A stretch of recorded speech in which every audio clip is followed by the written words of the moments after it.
বাংলাদেশের ঐতিহ্যবাহী জেলা, আমার প্রাণ প্রিয় জেলা কুষ্টিয়া। নামটা শুনলে আমার অন্তর ভরে যায়। জীবনে যত প্রেম আছে কলিজায়,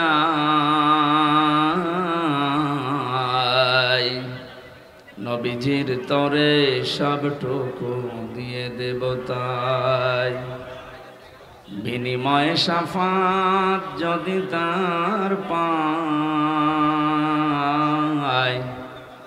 মুছে যাবে জীবনে যত ব্যথা ভার। আইয়ুকুম আহসানু আমালা, আল্লাহ তাআলা বলেন তিনি সে আল্লাহ যিনি তোমাদের মউত আর হায়াত বানিয়েছেন। তিনি দেখতে চায় সবচাইতে ভালো কাজ করে তার কাছে কে যেতে পারে। আল্লাহ কি কথা জানিয়েছে যে সবচাইতে বেশি কাজ করে কে যেতে পারে? তাহলে আকসারু আমালা দিত, আহসানু আমালা দিয়েছেন ইসমে তাফজিল। কাজটা যেন ভালো হয়, আপনি যে কাজই করেন কাজটা যেন কি হয়, ভালো হয়। আজকে পরিবেশটাও ভালোই ছিল, কিন্তু এখন তো আর এই যে আসার সময় যে অবস্থা দেখলাম, এখানে তো বসে থাকায় দুষ্কর। তারপরেও কষ্ট স্বীকার করে যারা বসে আছেন, আমরা জানি যে ইবাদতে কষ্ট বেশি হয়, ইবাদতে সওয়াব বেশি। সুতরাং আজকের এই ময়দানে কোরআনের আলোচনা শোনা মানে দুইটা আলোচনা শুনলে যে সওয়াব পেবেন, আজকে একটাই তাই আল্লাহ দিয়ে দেবেন, ডবল হবে। সিস্টেম অপর পৃষ্ঠায় আছে, পৃথিবীতে 3টা অপরাধের শাস্তিও ডবল হয়। যে ইবাদতে কষ্ট বেশি ওই ইবাদতে যেমন সওয়াব বেশি, ডবল ডবল সওয়াব হয়। 3টা অপরাধ যদি পৃথিবীতে কেউ করে, ওই অপরাধের জন্য শাস্তিও আল্লাহ দেবেন ডবল। 1 নম্বরে যারা আল্লাহর সাথে অন্য কাউকে শরিক করে বা ডাকে, এটা বাংলাদেশ, ভারত আর পাকিস্তানে বেশি ছিল। আপনি নামাজে দাঁড়িয়েও কথা বলেন মনে হয় না? হ্যাঁ, বললাম না এটা ইবাদত চলছে। এই 1টা ঘন্টা যদি আপনি নামাজে দাঁড়িয়ে থাকতেন, যা সওয়াব পেতেন এরকম সওয়াব পাবেন। আমি তো এটা মনে হয় বানিয়ে বললাম নাকি? বিশ্বনবী জানিয়েছেন কেউ যদি 1টা ঘন্টা কোরআন কারীম বোঝার জন্য চেষ্টা চালায়, ও যদি নাও বোঝে, যদি চেষ্টা চালায় বোঝার, তাও 500 রাকাত নফল নামাজে সওয়াব হয়। তাও যেমন তেমন নামাজ না, আমরা যা নামাজ পড়ে সবই তো কবুল হয়ে যায়। এখানে অনেক নামাজে আছে 13টা ফরজ, ও তাও জানে না, আন্দাজে নামাজ পড়ে। অথচ 1টা ফরজ বাদ হয়ে গেলে নামাজ আর নামাজ থাকে। কিন্তু নবীজির কথা কি ছিল? 500 রাকাত নফল নামাজ যেটা কবুল হয়ে গেছে ওই রকম সওয়াব পাওয়া যাবে। আর জীবনে যদি 1টা সেজদা কারো কবুল হয়, আল্লাহ তাকে জান্নাত দেবে। সেজদার মতো আবার সেজদা হওয়া লাগবে। এই জন্য খুব খেয়াল করে শুনবেন ভাই। সে আবু সাইদের মতো বুকের ভেতরে বইছে ঝড়, বুক পেতেছি গলিকর, বহু জ্বালা যন্ত্রণা নিয়ে এখানে বসে আছি। আজ যে সমস্ত মানুষ যন্ত্রণা দিয়েছিল, আল্লাহ তাদেরকে এখন যন্ত্রণায় ফেলে দিয়েছে। জালেমদের জন্য দোয়া করি না, কারণ জালেমদের জন্য দোয়া করা নিষেধ। আল্লাহু লা ইয়াহদিল কওমাজ জালিমিন, আল্লাহ জালেমদেরকে পথ দেখাচ্ছেন না, দেখাবেনও না। ইয়াহদি এটা মজারি, বর্তমান ভবিষ্যৎ, প্রেজেন্ট ফিউচার, 2টা কাল দিয়ে শব্দ বানানো। এই শব্দ তো আমি বানিয়েছি, বলেন এই শব্দ বানিয়েছে কে? আল্লাহু লা ইয়াহদিল কওমাজ জালিমিন। আল্লাহ বলেন আমি জালেমদেরকে পথ দেখাচ্ছি না, হেদায়েত দিচ্ছি না, দেবও না। এখন যদি আল্লাহ হেদায়েত দেয় জালেমদেরকে, এই কথা ঠিক থাকবে? বলেন। এই জন্য আল্লাহ দেবে না। ওনার কথা তো আবার ঠিক থাকা লাগবে। অনেকে আমাদের এই চাচা এরশাদের মতো যে সকালে এক কথা বলেছে, বিকাল বলছে না আমি বলিনি, এরকম নাকি? আতাম্মাত কালিমাতু রাব্বিকা সিদকা ওয়া আদলা লা মুবাদদিলা লিকালিমাতিহি ওয়া হুয়াস সামিউল আলিম। আল্লাহ পাক জানিয়েছেন, হে নবী, আপনাকে যে কালাম আমি দিলাম, কোরআনের সব কথাগুলো সত্য কথা এবং ইনসাফ দিয়ে পরিপূর্ণ। 3 নম্বরে কোরআনে যত কথা আমি দিয়েছি কিয়ামত পর্যন্ত এর কোনো রদ বদল নেই। সুবহানাল্লাহ বলতে পারেন না? উনি যখন বললেন যে আমি হেদায়েত দিচ্ছি না, জালেমদের দেব না, সুতরাং এই কথার কোনো রদ বদল। এই জন্য জালেম যারা, বড় আফসোস লাগে আপনার জন্যে। আপনার দুনিয়াও শেষ, আখিরাতও শেষ। দুনিয়া তো শেষ করে ফেলেছেন, আপনার আর কিচ্ছু নেই। যারা জুলুম অত্যাচার করেছিলেন, আপনার দুনিয়া শেষ, আপনি যাই করেন। আর আখেরাত শেষ কেন? কারণ আপনি আমার টার্গেট না, আপনি এখন আল্লাহর টার্গেট। ইন্নামাস সাবিলু আলাল্লাযিনা ইয়াজলিমুনান নাস, সূরা শুরার 42 নম্বর আয়াতের প্রথম অংশে আছে। আল্লাহ পাক বলেন, আমি নিজে জালেমদের বিরুদ্ধে অভিযোগ দায়ের করব, কেস করব, মামলা দেব। বলে জালেমের বিরুদ্ধে কিয়ামতে মামলা দেবে আব্দুল গফুর সাহেব। কে? আপনি ভাবতেছেন কত কঠিন কথা এটা? জালেমদের বিরুদ্ধে আজ এ দেশের কিছু মানুষ মামলা দিয়েছে, তাই ওদের অবস্থা যা দেখলাম। গত পরশুদিন আমার হাজিরা ছিল, আমার মামলা সব ঢিসমিস হয়ে গেছে আলহামদুলিল্লাহ। আমি বের হয়ে আসতেছিলাম আদালত থেকে, দেখছি আল্লাহর এক পাঁজি বান্দা, হাজি সেলিম না পাঁজি সেলিম, এর নামে হাজি লাগালে গোনা হবে। ওর যে চরিত্র এখন সব ফুটে উঠতেছে। এজলাসে দাঁড়িয়ে দেখলাম হাউমাউ করে কাঁদতেছে, আর আশপাশে যারা দাঁড়িয়ে আছে গালি তো 1 নাম্বার না, সব মানে 7 নাম্বার গালি দিচ্ছে। কি করলো বলেন তো এই লোকটা? জীবনটা শেষ করে দিল, দুনিয়াও শেষ, আর আখেরাতে তো হাজার হাজার লক্ষ লক্ষ মানুষের মামলার আসামি হবে এবং আল্লাহ নিজে ওর নামে মামলা দেবে। এই জন্য এই জেলাতেও যারা জুলুম করেছিলেন আমরা দেখলাম অনেকে লাথি খাচ্ছে। আপনাদের এই এলাকার মনে হয় না, একটু দূরের, যেখানে হয় হোক, লাথি খাচ্ছে যদি এখনই, তো চোখ বন্ধ করতে দেরি, ফেরেশতাদের লাথি খাবে। কারণ আলেমদের নাম যে লোক তেতুল হুজুর দিতে পারে, ওরে লাথি না অন্য জায়গায় কিছু দেওয়া দরকার। এত বড় শয়তানকে আল্লাহ যে এই জেলায় দিয়েছিল, আল্লাহ কি যে করেছে, আর জেলা পাইনি।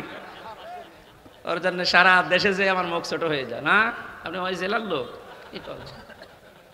তারপরেও বলি ভাই আমার বাড়ি কুষ্টিয়া সদর থানায়, ওই থানায় না, জেলা তো একটু ঝামেলায় আছে। আল্লাহ যেন এই সমস্ত মানুষদেরকে আর আমাদের সামনে নিয়ে না আসি। এগুলো সমাজের জন্য, দেশের জন্য, জেলার জন্য ক্যান্সার। এই জন্য আমরা এবাদতে লিপ্ত হচ্ছি, এবাদত করার মতো করবো ইনশাআল্লাহ। বাংলাদেশের ঐতিহ্যবাহী জেলা, আমার প্রাণ প্রিয় জেলা কুষ্টিয়া, নামটা শুনলে আমার অন্তর ভরে যায়। মেরপুর থানার অন্তর্গত তালবাড়িয়া হাই স্কুল ময়দানে, এটা হাই স্কুল, যুব সমাজের উদ্যোগে আয়োজিত, এলাকায় যারা ইন্তেকাল করেছে, কবরে আছে, তাদের রুহের মাগফিরাত কামনায় মাহফিলের আয়োজন। এখানে দল মত নির্বিশেষে সবাই আমরা আছি, কারণ সবার আত্মীয় স্বজনই মাটির নিচে আছে। কথা বলেন? এই জন্য এটা নিছক রাজনৈতিক কোনো বিষয় মনে করে আপনি আবার চলে যেন না, কপালে আগুন লাগবে। হ্যাঁ, রাজনীতি যদি কোরআন দিয়ে আমি করি আপনাকে শোনা লাগবে, কোরআনের বাইরে যদি আমি কিছু বলি আপনি চলে যাবেন, কোনো অসুবিধা নেই। আগে যে ভয়টা দেখাতেন যে হুজুর রাজনীতি করবেন না, এখন এসে বলেন তো দেখি, আসেন। হ্যাঁ, কয়েকদিন আগে বাংলাদেশের গোয়েন্দা বিভাগের যিনি প্রধান ডিজিএফআই এর প্রধান আমাকে মোবাইলে জানিয়েছে, হুজুর সারা দেশে কোরআনের কথা বলবেন, কোনো অনুমতি লাগবে না। প্রধান উপদেষ্টা ডক্টর মোহাম্মদ ইউনূস ঘোষণা। একবার সব দোয়া করলাম বলে এবার রাগ করলেন না,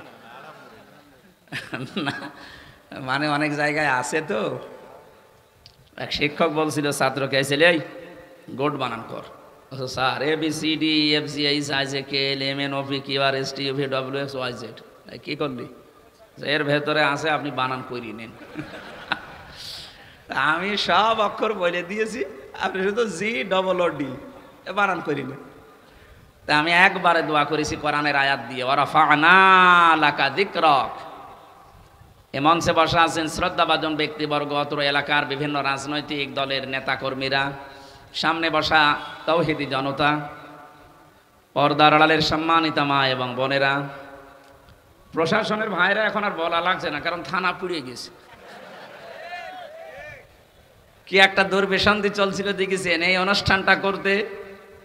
পাতি নেতা থেকে শুরু করে যার নাম নিতেও ঘৃণা লাগে, এই জালেম, তার কাছে কোরআন প্রচার করা হবে, প্রসার করা হবে, অনুমতি নেওয়া লাগতো। কত নিচে নেমেছিলাম আমরা। এখান থেকে শুরু করে 1 2 3 14 জনের কমপক্ষে অনুমতি নেওয়া লাগতো। কোরআন প্রচারে বাধা আমার মনে হয় পৃথিবী তৈরি হওয়ার পর থেকে এই 15 বছরের মতো হয়নি। আমারটা, অন্যেরটা আমি জানি না, আমি দেখেছি। সব কমপ্লিট করার পরে স্টেজ থেকে আমার নামিয়ে দিয়েছে। আমার 100টা অনুষ্ঠানের প্রায় 95টা বন্ধ করে দিত। বলেন সুবহানাল্লাহ, নাউজুবিল্লাহ। তারা যে সমস্ত কথা শোনাতো আমাদেরকে যে আমরা নিরাপত্তার জন্য এগুলো করি, দেখো এখন নিরাপত্তা লাগছে না? কথা বলেন না কেন? বাংলাদেশ জামাত ইসলামী কুষ্টিয়া জেলা শাখার উদ্যোগে কিছুদিন আগে 500-র উপরে প্রায় 700 আলেম এসেছিল এতিমখানায় কুষ্টিয়া। সব ঘরানার আলেমরা এসেছিল। সেখানে 2.5 ঘন্টা 3 ঘন্টা আলেমদের আলোচনা হয়েছে। আপনি ভাবেন তো, শুধু একটা মাস আগে যদি 500 না 5 জন এক জায়গায় আলেম হতো, কতগুলো মামলা হতো? কোন জায়গা থেকে আমরা কোথায় এসেছি আজ? আমার মনে হয় সেজদায় পড়ে থাকা দরকার। 5 তারিখে আগস্ট মাসের 1.5টার পর থেকে যখন শুনলাম যে আল্লাহ রহমত নাজিল করছে, সেজদায় পড়ে গিয়েছিলাম যে এই আর মনে হয় না তোলাই ভালো মাথা। এখন দিন দিন যা বুঝতে পারছি, আসলে আমার সেজদা থেকে মাথা না তোলাই ভালো। এইরকম উপকার আল্লাহ আমাদেরকে করেছে। স্বাধীন দেশে পরাধীন অবস্থায় ছিলাম আর নাম করতাম যে আমরা স্বাধীন। কিসের স্বাধীন? কুষ্টিয়ায় আমার বাড়ি। আমার চাচা আওয়ামী লীগ করে, উনি আমার দাওয়াত দিয়েছে খাবার খাওয়ার জন্য। যদিও আওয়ামী লীগের বাড়ি খাবার খাওয়া ঠিক না, না সব আওয়ামী লীগ না, আমার চাচার মতো যারা। এখন নিয়ে গেল, যাওয়ার পরে খাবার খেয়েছি। এখানকার একজন নেতা গোছের মানুষ ওনারে কল দিয়েছে। হ্যাঁ, কেন ওনারে দাওয়াত দিলেন? বলছে আমার ভাতিজা। না, ভাতিজা হলেও হবে না। তার 2 দিন পরে আল্লাহ তাআলা এই অবস্থা করে দিয়েছে। এখন তাদেরকে দাওয়াত দিয়েও খুঁজে পাওয়া যাচ্ছে না। কোথায় যে আছে আল্লাহ জানে আর ফেরেশতা জানে। যারা আমরা এসেছি কোরআনে কারিমের এই অনুষ্ঠানে ইবাদত মনে করে বলেন আলহামদুলিল্লাহ। দরুদ আর সালাম পড়ছি আমাদের নবী মুহাম্মদুর রাসূলুল্লাহ সাল্লাল্লাহু আলাইহি ওয়াসাল্লামের প্রতি। আমি খুব কম সময় কথা বলবো, কারণ দিনের বেলা শিলাইদা ছিল, গলা ব্যথা করছে। ওদের মাইক এই রওশনের সাদের মতো মাইক, ও ছাতা যতই ধাক্কা দিয়ে হয় না, কারণ শেষ। আজকেরটা মনে হয় ঠিক আছে। মাইক কোথাকার? মেরপুরের। হ্যাঁ, এই মাইকটা আশপাশে অনুষ্ঠান হলে নেবেন, এটা ভালো আছে। আমি যেই কথাই বলবো এখন থেকে, পরের শব্দ থেকে একটা শিক্ষা নিয়ে তারপরে সামনে যাব ইনশাআল্লাহ।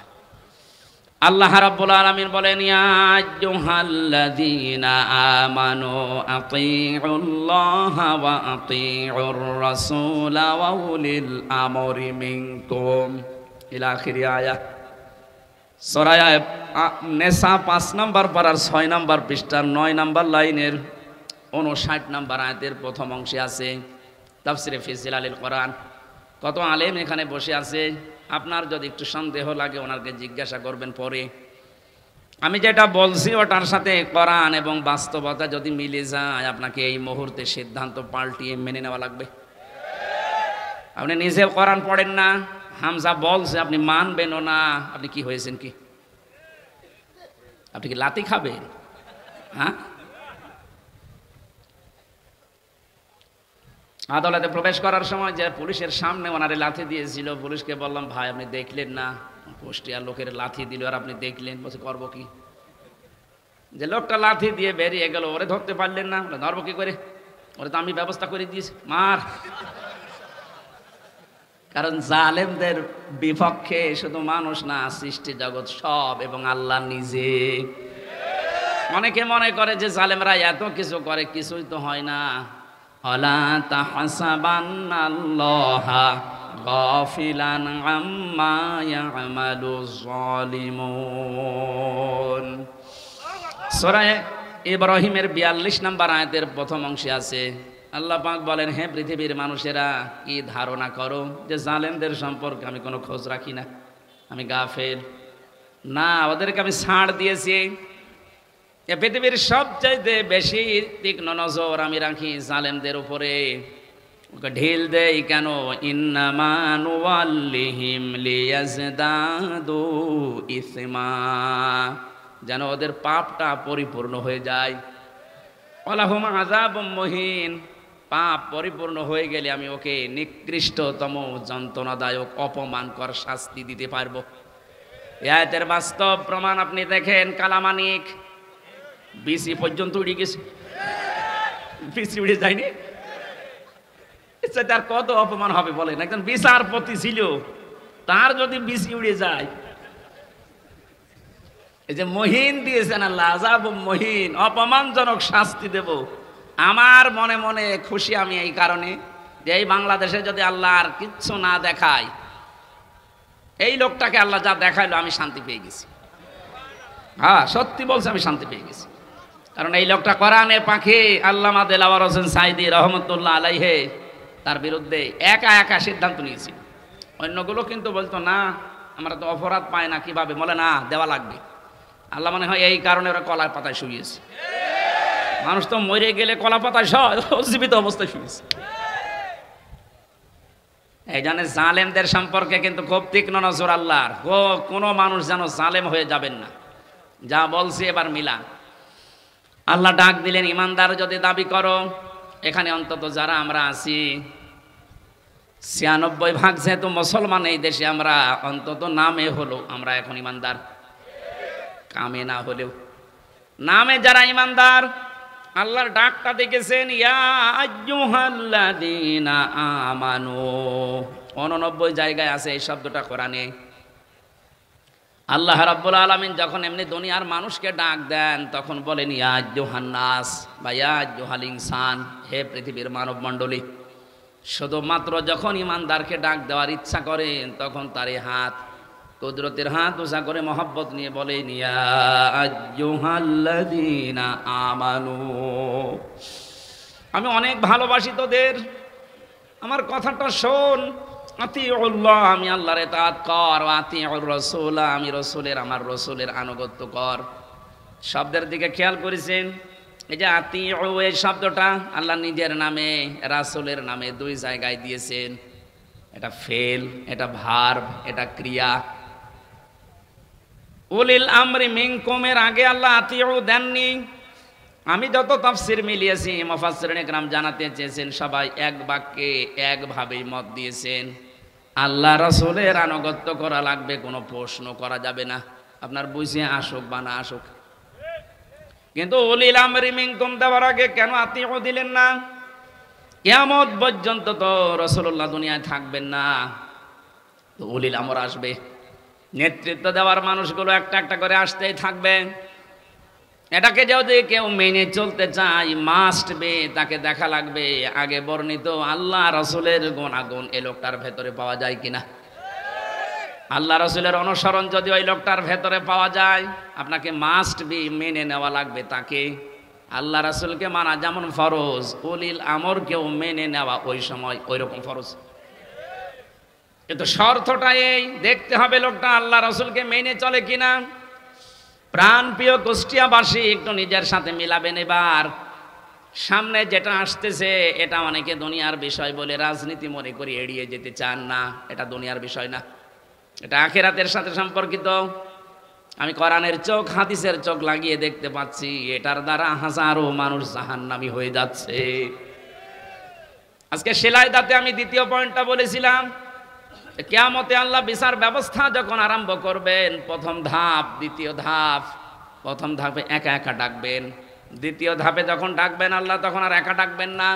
ইয়াউমা নাদউ কুল্লা উনাসিম বিইমামিহিম। সূরা বানী ইসরাঈলের ৭২ নম্বর আয়াতের প্রথম অংশে আছে, আল্লাহ বলেন কিয়ামতের ময়দানে প্রতিটি মানুষকে আমি ডাকবো তার ইমামের সাথে, তার নেতার সাথে। কার সাথে? বলেন বলেন। আগে নেতা, এরপরে কর্মী। কুষ্টিয়াবাসী, বিবেক যদি আপনার এখনো জাগ্রত থাকে, যদি কুকুরে প্রসাব করে না দেয়, ভালোভাবে চিন্তা করেন। আগে নেতা, এরপরে আপনি। শফি রহমতুল্লাহ আলাইহে উনি সূরা নিসার ৫৮ নম্বর আয়াতের ব্যাখ্যা করতে গিয়ে আমানাত, এই বহুবচন শব্দের ব্যাখ্যায় তিনি আমানত মানে ভয়কাট্য ভোট লিখেছেন। কারণ এটা একটা রায় দিচ্ছেন, আপনি সমর্থন জানাচ্ছেন, সহযোগিতা করছেন। মাইয়াশফা শাফাআতান হাসানাতাই ইয়াকুল্লাহু নাসীবুম মিনহা ওমাই ইয়াশফা শাফাআতান সাজ্জিয়াতাই ইয়াকুল্লাহু কিফলুম মিনহা ওয়া কানাল্লাহু আলা কুল্লি শাইইন মুকিতা। বলেন আল্লাহু আকবার। সূরা নিসা 5 নাম্বার পারার 10 নাম্বার পৃষ্ঠার 11 নাম্বার লাইনের 85 নাম্বার আয়াত, এটা ইবনে কাসিরে আছে। আল্লাহ পাক বলেন, যদি কেউ এই পৃথিবীতে ভালো কাজের সাহায্য করে, রায় দেয়, সাপোর্ট করে, ভোট দেয়, ওই লোকটা ক্ষমতা পেয়ে যত ভালো কাজ করবে, আপনি শুধু একটা রায় দেওয়ার কারণে ওই সওয়াব পেতেই থাকবেন। কোন মানুষ যদি অন্যায় কাজে সাপোর্ট করে, অন্যায় কাজ করার দ্বারা যে গুনাহ হবে, আপনি শুধু একটা রায় দিয়েছিলেন, এই কারণে একই গুনার ভাগ হবে। এই আয়াতের ব্যাখ্যা করতে গিয়ে আমি দেখেছি মুফাসসির লিখেছেন, কিয়ামতে বহু মানুষ উঠবে, তারা আমলনামায় জিনার গুনাহ লেখা থাকবে। ডাক দিয়ে বলবে, রব্বুল আলামিন, এটা ফেরেশতারা ভুল করেছে। কি হলো? আমি তো জীবনে জিনা করিনি, আমার জায়েজ স্ত্রী ছিল, সারা জীবন আমি বৈধভাবে সংসার করলাম, আর তোমার ফেরেশতারা লিখেছে আমি নাকি জিনা করেছি। একটা কথা হলো। আল্লাহ পাক বলেন, বান্দা আমি জানি তুমি জিনা করনি। এমন লোককে রায় দিয়েছিলে যে লোকটা রায় পেয়ে সংসদে এই বিল পাস করেছিল। এরকম মানুষ এসে নেই? এমন মানুষকে রায় দিয়েছে, এই লোকটা রায় পাওয়ার পরে এমন এমন জায়গায় রাত কাটিয়েছে। আমি দেখতে পাই এই দেশে প্রায় 250টার উপরে নাইট ক্লাব চলছে শুধু ঢাকাতে। কুষ্টিয়াতেও প্রায় 14টার উপরে চলছে। এ সমস্ত জায়গায় তো শুধু আল্লাহর জিকির হয়। নিজের জায়েজ স্ত্রী বাদ দিয়ে যারা এখানে হাজার হাজার লক্ষ লক্ষ টাকা খরচ করে এগুলো চালাচ্ছেন, তাদের চরিত্র কোথায় নেমেছে বলা লাগবে না, বুঝে ফেলেছেন। আপনি যে শুধু রায় দিয়েছিলেন, ওই লোকটা যত দিন নিজে হোটেলে রাত কাটিয়েছে, যত রকমের জেনা, তার হাতের জেনা, মুখের জেনা, চোখের জেনা, লজ্জাস্থানের জেনা, যত রকমের জেনা হয়েছিল ওগুলো সব ফ্ল্যাক্সে লোড হয়ে বিকাশ হয়ে আপনার আমলনামায় যাচ্ছে। এখন যদি বলেন, হুজুর আমার বিকাশ নাম্বার খোলা নেই, এমনি খুলে যাবে। খোলা লাগবে? ভোটার আইডি কার্ড দিয়ে, ছবি দিয়ে, তারপরে টিপসই দিয়ে বিকাশ করবেন? লাগবে না, এমনি খুলে যাবে। শুধু রায়টা দিয়ে দেখেন। আপনাকে আমি বলছি না যে অমকে দাঁড়িয়েছে তারে রায় দেন না, আপনি দেখবেন যে 5 জন দাঁড়িয়েছে ভোটে, এর ভেতরে আল্লাহ রসুলকে মেনে চলে কোন লোকটা, আপনি তারে দেন। কারণ আপনার এই রায়টা রায় না, এটা একটা ইবাদত। এটা কি? কত সুন্দরভাবে আল্লাহ আতিউ শব্দটা নিজের নামে রাখলেন, রাসূলের নামে রাখলেন, কিন্তু উলিল আমরের আগে রাখেন নাই। এই কারণেই রাখেন নাই, কারণ আল্লাহ জানে বহু মানুষ আবেগে আন্দাজে অনুসরণ আরম্ভ করে দেবে। কোরআনে কারীম জানাচ্ছে, ইত্তাবিউ মা উনসিলা ইলাইকুম মির রাব্বিকুম ওয়া লা তাত্তাবিউ মিন দুনিহি আউলিয়া কলিলাম মা তাযাক্কারুন। সূরা আরাফের 3 নাম্বার আয়াত, 8 নাম্বার পারার 10 নাম্বার পৃষ্ঠার 3 নাম্বার লাইনে এটা আছে। আল্লাহ পাক বলেন, সবাই মিলে অনুসরণ করো, অনুকরণ করো যেটা তোমাদের প্রতি তোমাদের রব নাজিল করেছে। কুষ্টিয়াবাসী আমরা এক বাক্যে স্বীকার করি, আমাদের রব আমাদেরকে দিয়েছেন কোরআন। কথা বলেন না কেন?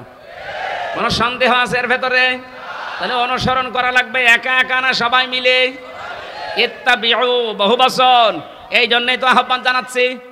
নয়তো আমি একা একা মেনে যদি জান্নাতে যেতে পারতাম, আপনাদের জীবনও ডাকতাম না। এটা কোরআন শরীফ আমি হাতে নিয়ে বলছি। সত্যি যদি আল্লাহ এখানে 1 বচন দিত যে অনুসরণ কর, তোরা জান্নাত দিয়ে দেব, আপনাদেরকে আমি জীবনও বলতাম না। কারণ আমার বাবার যা আছে, আমার যা আছে, আমি কিচ্ছু না করলে অন্তত মরণ পর্যন্ত আমার কেটে যাবে। কিন্তু আমি একা তো জান্নাতে যেতে পারছি না, আপনাকে আমার বাঁচানো লাগবে। কুল হাদিহি সাবিলি আদউ ইলাল্লাহ আলা বাসীরাতিন আনা ওয়া মানিত তাবানি ইলা আখির আয়াত। সূরা ইউসুফের 108 নম্বর আয়াতে আছে, আল্লাহ পাক বলেন, নবী আপনি বলেন এইটাই আমার পথ, এটাই আমার। আমি মানুষকে আল্লাহর দিকে ডাকি, আন্দাজে ডাকি না, আমি বুঝে শুনে ডাকি, আলা বাসীরাতিন, দেখে দেখে ডাকি, কারণ এইটাই আমার কাজ। এবার একটা তথ্য বলছি হাদিস থেকে, বিশ্বনবী জানিয়েছেন মানে মাং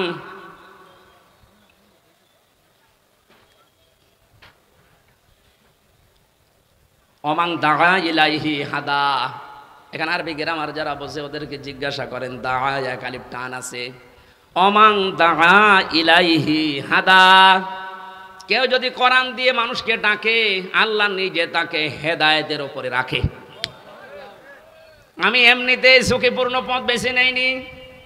3টা বছর জেলখানায় থাকার পরে তো সিদ্ধান্ত নিতে পারতাম না যে যা করছে করুক গা, লা ইলাহা ইল্লাল্লাহ, পারতাম না। আমার বাবার যা আছে সত্যি কথা বলছে, আমি একা, আমার কিন্তু চলে যেত। কিন্তু এই রক্ত পিচ্ছিল পথে আমি বেছে নিয়েছি। আল্লাহ পাকের ঘোষণা যে আমি যদি হেদায়েতের উপরে থাকতে চাই, কোনো গাছতলায় বসে, আস্তানায় বসে, খানকায় বসে হেদায়েতের উপরে থাকা যাবে না। হেদায়েতের উপরে থাকতে হলে আল্লাহর দিকে কোরআন দিয়ে মানুষকে ডাকা লাগবে। আমি যদি ডাকতে পারি, আল্লাহ নিজে দায়িত্ব নিয়ে আপনাকে রাখবে হেদায়েতের উপরে। আর যাদেরকে আমি ডাক দেব তাদের অবস্থা কি? ফাকাদ হুদিয়া ইলা সিরাতিম মুস্তাকিম। এই যে আলেম যারা আছে, ফা দিলেন কেন এখানে? কদ দিলেও তো অর্থ হয়ে যেত, আবার কদ বাদ দিয়ে দিলেও অর্থ হয়ে যেত। ফা শব্দটা প্রায় 19টা অর্থে ব্যবহার হয় বালাগাত মান থেকে। এটা তার ক্লাস চলছে না মাদ্রাসার, যে আমি একেবারে ভেঙে ভেঙে বলবো। এতটুকু বলতে পারছি, আল্লাহ এত বড় কঠিন শব্দ নবীজিকে দিয়ে বলিয়েছেন, ফাকাদ হুদিয়া ইলা সিরাতিম মুস্তাকিম। কোরআনের ডাকে যদি সত্যিই কেউ বুঝে শুনে সাড়া দিয়ে দেয়, আল্লাহ নিজে তাকে সিরাতে মুস্তাকিম নসিব করে দেয়। আমি আজকে ডাক দেব, আমি থাকতে চাই হেদায়েতের উপরে। আর আমি আন্দাজে ডাকি না, আমি বুঝে শুনে ডাকি। আর আপনারা সাড়া দেবেন, আপনাদেরকে আল্লাহ জান্নাতের পথ দেখিয়ে দেবে। জান্নাতের পথ দেখানোর দায়িত্ব হামজার কার? বলেন বলেন। আল্লাহ যদি এতটুকু শেষ করে দিতেন, আলা বাসিরাতিন, না আনা ওমানিত্তাবানি, এটা আমার কাজ, এবং আমাকে যারা অনুসরণ করে, আমার উম্মত বলে যারা দাবি করে, কিয়ামত পর্যন্ত তাদেরও আমি আল্লাহর দিকে মানুষকে ডাকা লাগবে। এই জন্য শব্দটার দিকে খেয়াল করে আমি ডাকতেছি, ইত্তাবিউ, আমরা সবাই অনুসরণ করতে চাই। কোনো বাবার অনুসরণ না, কোনো পীর সাহেবের অনুসরণ না, কোনো দাদার অনুসরণ না। আমি অনুসরণ করব সবাই মিলে কোরআনের। আরো জোরে। আল্লাহ এতটুকু শেষ করলেন না, আরেকটু বাড়িয়েছেন, ওয়ালা তাত্তাবিউ, এই অনুসরণ করা যাবে না, মিন দুনিহি আউলিয়া, ওলির বহু বচন আউলিয়া। এ দুনিয়ায় কোনো ওলি আল্লাহর অনুসরণ করার দরকার নেই। এই শব্দটা শোনার পরে মনে হচ্ছে আল্লাহ তার ওলিদের বিরুদ্ধে। না মানে বাংলা অর্থ করেন তো দেখি, করেন। ওয়ালা তাত্তাবিউ মিন দুনিহি আউলিয়া, কোনো ওলির অনুসরণ দরকার নেই। আল্লাহ একজন ওলিকেও বাদ দেয়নি, সব শেষ। বাংলা অর্থ করলে মনে হচ্ছে আল্লাহ তার ওলিদের বিরুদ্ধে। না, ব্যাখ্যায় গিয়ে দেখলাম আল্লাহ এই জন্যে নিষেধ করেছেন, কারণ আল্লাহ ভালোভাবে জানেন পৃথিবীতে বহু মানুষ এমন আসবে, ওরা আল্লাহর চাইতে ওদের আব্বাকে বড় মনে করবে, যেটা শুরু হয়েছিল। এই 15 বছরে একজন আব্বার জিকির আমরা যত করেছি, আমার তো যতটুকু জ্ঞান বুদ্ধি, আমার মনে হয় যদি আমরা আল্লাহর জিকির ওই মনে মনে করতাম, আমরা আল্লাহর ওলি হয়ে যেতাম। আল্লাহ তাহলে ওলিদের বিরুদ্ধে না, আল্লাহ বলতে চেয়েছিলেন এইটা যে অনেকে আবেগে আল্লাহরে বাদ দিয়ে আব্বাকে উপরে তুলে ফেলবে। এই জন্য আল্লাহ সব বাদ দিয়েছেন, সব বাদ দে, কলিলাম মা তাযাক্কারুন। আল্লাহ আফসোস করছেন, না আমার এই কথাগুলো শোনার পরে বিশ্বাস করা দূরের কথা, অধিকাংশ মানুষই মুখ ফিরিয়ে চলে যাবে। আপনারা চলে যাবেন? যাবেন? আল্লাহরে আফসোস থাকতে দেবেন? দল মত নির্বিশেষে আজকে থেকে আমার এই সিদ্ধান্ত নিয়ে যাওয়া লাগবে। আমি যেহেতু রায় দেব সামনে, এটা একটা ইবাদত, নামাজের মতো একটা ইবাদত। নামাজ পড়লে সওয়াবের উদ্দেশ্যে, রায় দেব আমি সওয়াবের উদ্দেশ্যে। আমার আমল নামায় যেন হজের সওয়াব লেখা হয়, হজ না করেও। আব্দুল গফুর সাহেব যদি দায়িত্ব পায়, ওখানে যে যদি হজের পক্ষে কথা বলে, যেমন এখন ডক্টর আফাম খালিদ সাহেব বলছে না, 7.5 লাখ 8 লাখ 9 লাখ টাকা লাগতো হজ করতে। উনি দায়িত্ব নিয়েই বলছে সিন্ডিকেট ভেঙে দেওয়া লাগবে। কোন কারণে এত টাকা লাগবে একটা ফরজ হজ করতে? 3.5 লাখ থেকে 4 লাখ টাকা হলে খুব ভালোভাবে হজ করা যায়। আমার পাশের রাষ্ট্র থেকে যাচ্ছে, আর আমরা এখান থেকে 8.5 লাখ 9 লাখ টাকা লাগবে কেন? এ সিন্ডিকেট ভাঙা লাগবে। তো এইরকম খালিদের মতো মানুষ যদি এদেশে 151 জন তৈরি হয়ে যায়, আর এই রায়টা যদি পাশ হয়ে যায়, কিয়ামত পর্যন্ত যত মানুষ এদেশে আসবে আমল নামায় দেখবেন এমনিতেই হজের সওয়াব লেখা হয়ে গেছে। হজ না করে আপনি হাজি, কিয়ামতে আল্লাহ আপনাকে হাজি বলে ডাকবে, বলবেন আল্লাহ আমি তো হজ করিনি। আল্লাহ জবাব দেবেন বান্দা আমি জানি তুমি হজ করনি, এমন জায়গায় তুমি রায়টা দিয়েছিলে, তোমার রায় পেয়ে লোকটা চেয়ারে বসেছিল, শুধু কে কথা বলেছিল। আল্লাহ কিন্তু ফেরেশতা দিয়েও এটা পারে না? পারে না। কিন্তু আমাদেরকে আল্লাহ দায়িত্বই তো দিয়েছে খলিফা হিসাবে, ইন্নী জাইলুম ফিল আরদি খলিফা, আমি তোদেরকে দুনিয়ায় পাঠালাম খলিফা করে। এই শব্দটাকে যেমন এমন জায়গায় লাগিয়েছে এই দেশের মানুষ।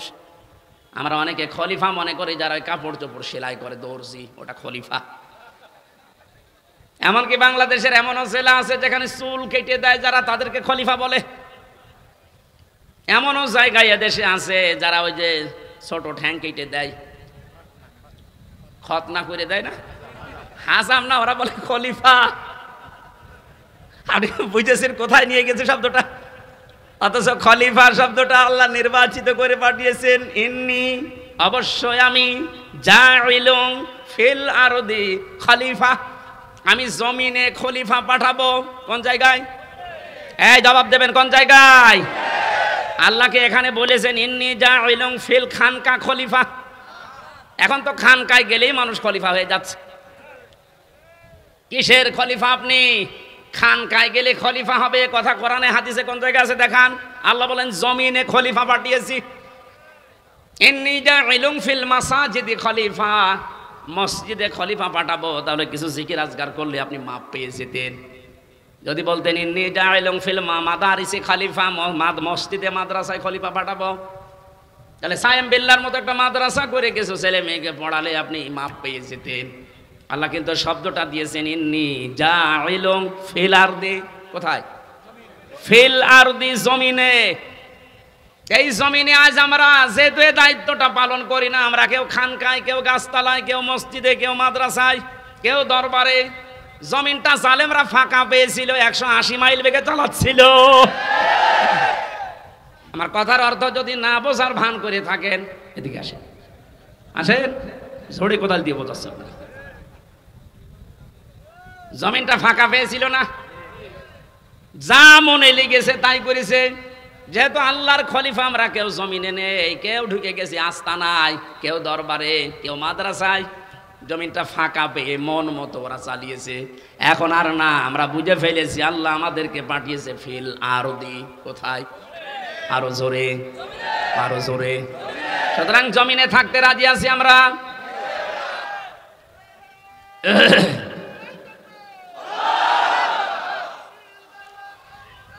আলহামদুলিল্লাহ।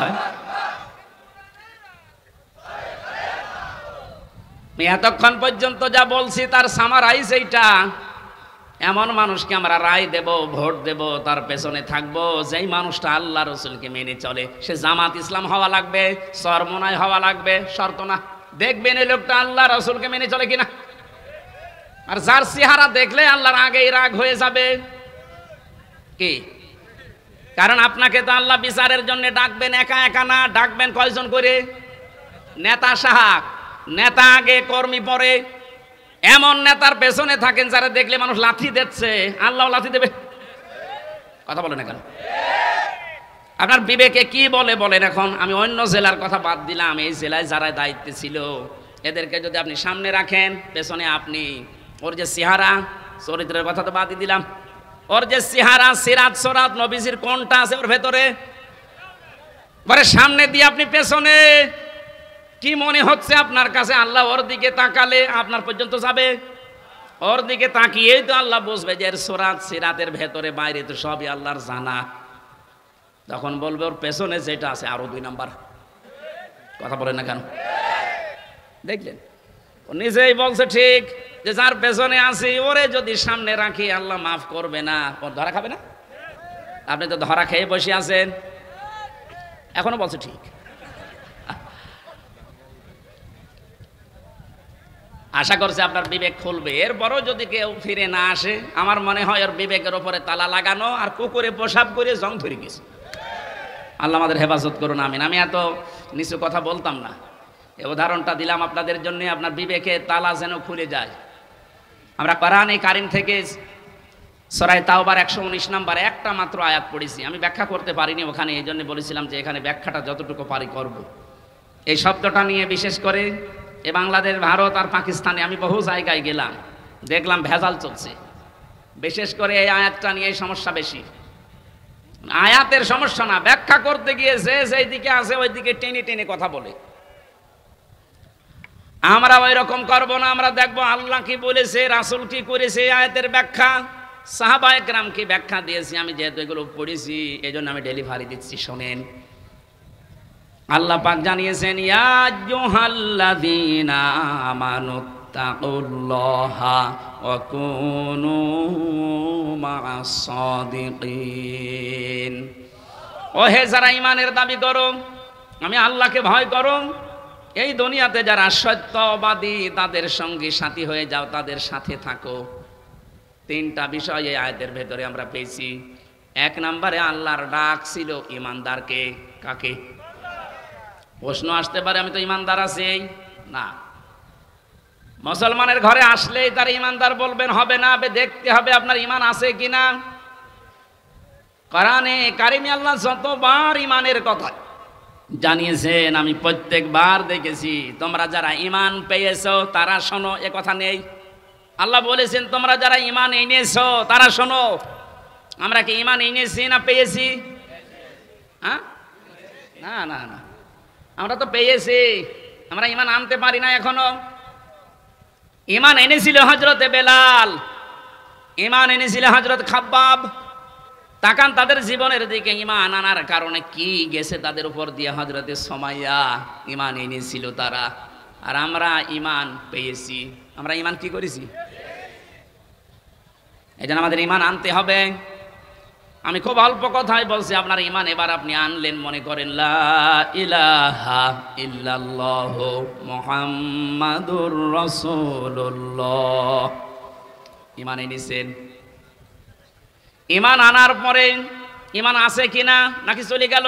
প্রশ্ন আসতে পারে, ঈমান চলে যায় কি করে? হাদিস, নবীজিকে প্রশ্ন করছে এক সাহাবী, হে নবী আমার ঈমান আছে, এটা আমি টের পাবো কি করে? বিশ্বনবী বলেন, ইদা সাররাতকা হাসানাতুকা ওয়া সাআতকা সাজ্জিয়াতুকা ফাআনতা মুমিন। যখন তোমার ভালো কাজগুলো তোমাকে আনন্দ দেবে আর অন্যায় কাজ করলেই তোমার কষ্ট লাগবে, তখন বুঝবে যে তোমার ঈমান আছে।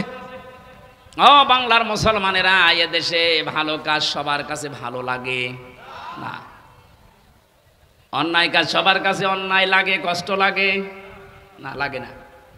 এই থিওরিটা মনে রাখেন, যাদের ভালো কাজ ভালো লাগে, অন্যায় কাজ যাদের কাছে কষ্ট দেয় না, এই মানুষগুলো ঈমান নেই।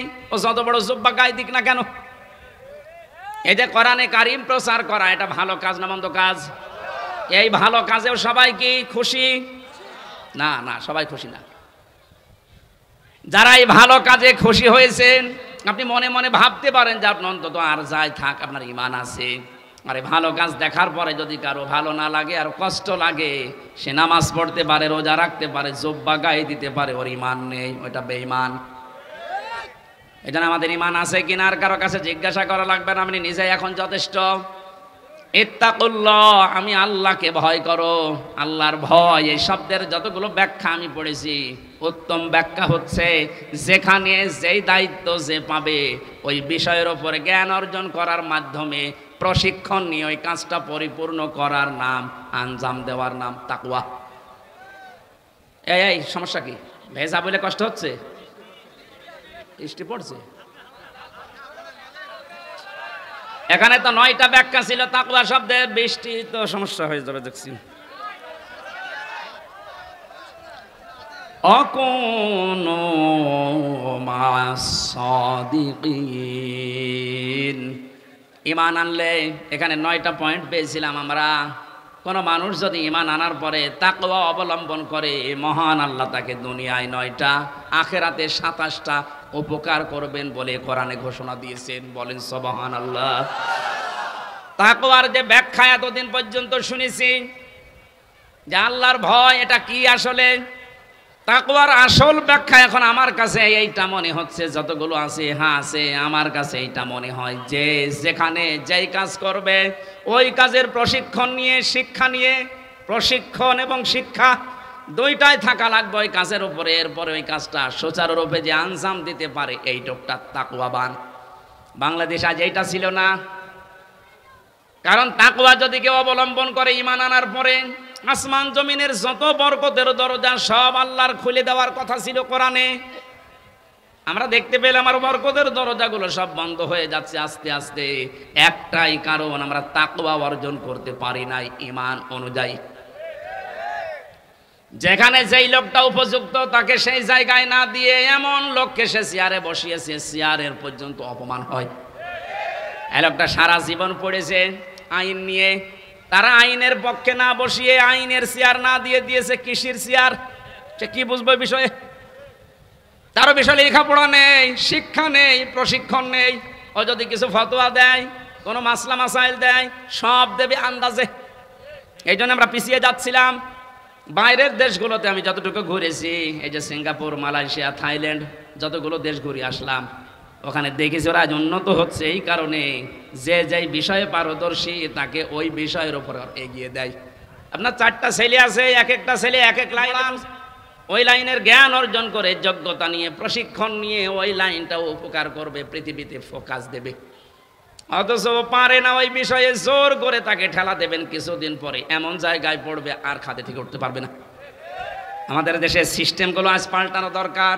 যে যেই বিষয়ে পারদর্শী, ভালো বোঝে, এগিয়ে যেতে চায়, তাকে ওই দিকে এগিয়ে শিক্ষা দিয়ে, প্রশিক্ষণ দিয়ে ওই কাজটা সুচারুরূপে আঞ্জাম দেওয়ার সুযোগ করে দিন, তাহলে দেশ দাঁড়িয়ে যাবে।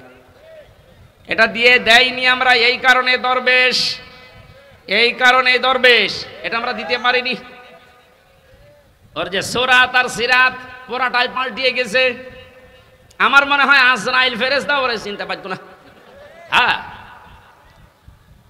ওর যে অবস্থা, দরবেশ থেকে ধরবেশের যে অবস্থা একেবারে নম হয়েছিল, প্রশাসন পর্যন্ত চিনতে পারে নাই। চিনবে কে? ফেরেশতা আজরাইল এসে যদি বলে ভাই তুমি কে, তুমি কে আসলে সে দরবেশ, বলে যদি না আমি এ নৌকার মাঝি, তারপরে ছেড়ে দিলাম। আমার ভাইরা, এই জন্য আমাদের তাকওয়া হচ্ছে না। তাকওয়া যারা অর্জন করেছিল ওই মানুষগুলোকে আল্লাহ দুনিয়াতে কি কি উপকার করেছিলেন।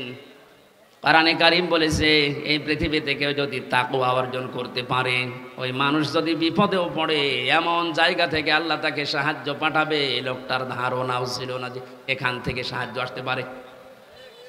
সত্যবাদী যারা, তাদের সাথে যেহেতু থাকার জন্য আল্লাহ নির্দেশ দিচ্ছেন, সত্যবাদী মনে করে আমরা মনে করি এই যে বিশাল চোব্বাসার গায়ে আছে, পাগড়ি মাথায় আছে, হাতে তসবি আছে, মসজিদ, মাদ্রাসা, খানকা ছাড়া কিচ্ছু বোঝে না, এই সত্যবাদী না। কোরআনে কারিমে আয়াতের ব্যাখ্যা আছে সূরা বাকারার 177 নম্বর আয়াতে আল্লাহ পাক জানিয়েছেন কেউ যদি সত্যবাদী তার ঈমানের দাবিতে হতে চায়, 10টা কাজ তাকে দুনিয়ায় আঞ্জাম দেওয়া লাগবে। বাংলাদেশ সহ পৃথিবীতে যারা এই 10টা কাজ আঞ্জাম দিচ্ছেন, এই মানুষগুলো তাদের ঈমানের দাবিতে সত্যবাদী। আপনি তাদের সাথে থাকবেন, এ নির্দেশ হামজার। কার? আরো জোরে বলেন। এই নির্দেশটা আপনাকে মানা লাগবে আজকে। শুধু পূর্ব পশ্চিম থেকে মুখ ঘোরালেই সওয়াব হয় নাকি? বৃষ্টি শুরু হয়ে গেছে। না না, কষ্ট হবে ভাই, ভিজে যাবে। এই কোরআন শরীফ নিয়ে যান, কোরআন শরীফটা নিয়ে ভালো জায়গায় রাখেন।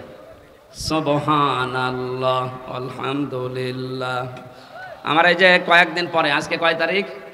5 তারিখ। আর 4 দিন পরে এই যে 16 দাগ ভেড়ামারার ভেতরে, ভেড়ামারার 16 দাগ, ওখানে আমার মাহফিল আছে রাত 9টা থেকে 11টা পর্যন্ত।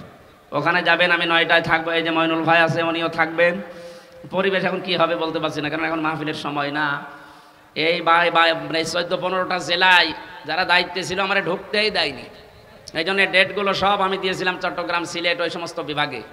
এখন ওদেরকে বলে বলে নিয়ে আসা লাগছে, কারণ একজনকে দিয়ে দিলে আবার কাটা যায় আন্দাজে, তারা তো কষ্ট পাবে। এরপরেও চেষ্টা চালাচ্ছি, বৃষ্টি যেমন শুরু হয়ে যাচ্ছে, ওই দিন আসেন কথা বলবো ইনশাআল্লাহ। আল্লাহুম্মা আমিন।